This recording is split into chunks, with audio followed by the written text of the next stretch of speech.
Hello and welcome back to the new video of the JUnit tutorial series. So in this video we'll be seeing how we can install the JUnit and in our Eclipse IDE, and how we can set up our Eclipse IDE and start using JUnit inside your Eclipse IDE. Right. So first of all we need to download the Eclipse IDE and JUnit. Okay. So for that you will just need to go inside your Chrome, open up the new tab and write download Eclipse for Windows 11 or the any Windows that you are having. So you first the official page from eclipse.org comes, and just click on that and just get Eclipse IDE 2023-03. This is the version that we required. Click on the download x86 underscore 64 and just you need to press this download button, and after that it will get automatically downloaded. Yeah, so it is 122 MB size Eclipse IDE setup. So you just need to download this setup. It will take time depending upon your internet speed.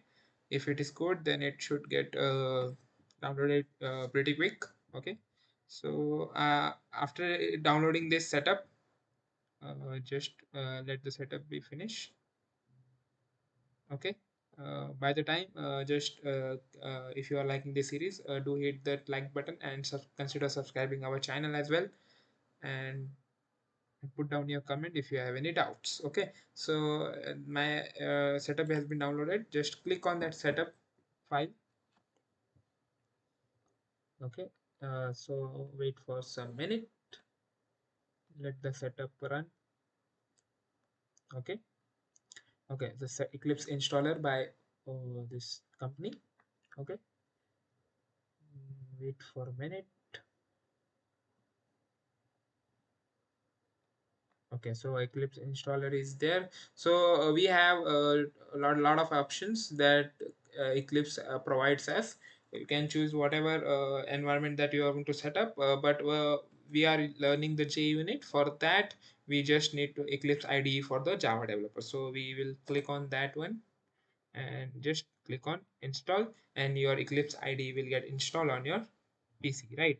So I will not install it again. I have one setup installed already. Just you need to click on this install button and your IDE will be installed. Okay, just after installation, just come here and just open this Eclipse IDE for Java developers, and your Eclipse IDE will get opened, and it will first ask you for the workspace and where you want to store the files, project files. Yeah, you can browse and you can select any path location there where you want to store your project, right?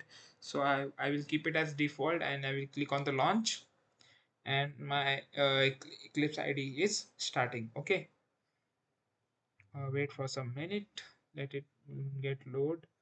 Okay, so this is my previous project, so I will just ignore this, and what I will be doing is I will tell you how you can create a new project, right? So you have to click on the file, click on new, and click on Java project. You can also create your Maven project as well over here. So we will be creating our Java project. Just name your project whatever you want. I will just name it as demo, and the Java version that you wanted to use in this project, you can select that one as well. And I will just what else we have to do. Okay, so the demo v. Okay, so click on finish. It will create your new project. Okay, so over here you can see demo v, our project has been created. Just click on that, just click on src, and this is the class. Okay, so this is the Java system library, that is Java 19 that we are using. And after that you can just click on the right click on the src new class, and using this you can name your class like anything that you want, demo here maybe. Okay, and just go ahead and finish this, and one Java class will be created over here. Okay, so now the rest of the thing will be same. If you want to create any method over here, and if you want to test that method inside your this here, and then in that case you should first add the JUnit 4 or JUnit 5, whatever you are using. Just you have to add the dependency for that, right? And just this is the JUnit 4 dependencies or the files that we require.